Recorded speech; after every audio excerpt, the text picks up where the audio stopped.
माझा आवाज येतोय शेवटपर्यंत? व्यवस्थित येतोय? मी दिसते शेवटपर्यंत? गुंजन, 2 तासापासून तुझ्याशिवाय काहीच दिसत नाही. त्याचं उत्तर तुम्हाला आता मिळेल. मी दिसते शेवटपर्यंत? कशी दिसते?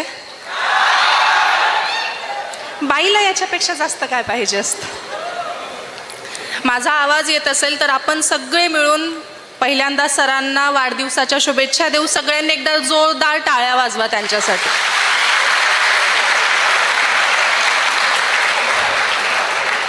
ही युवा पिढी आणि जेन झी काय करू शकते हे आपण दाखवून दिलंय.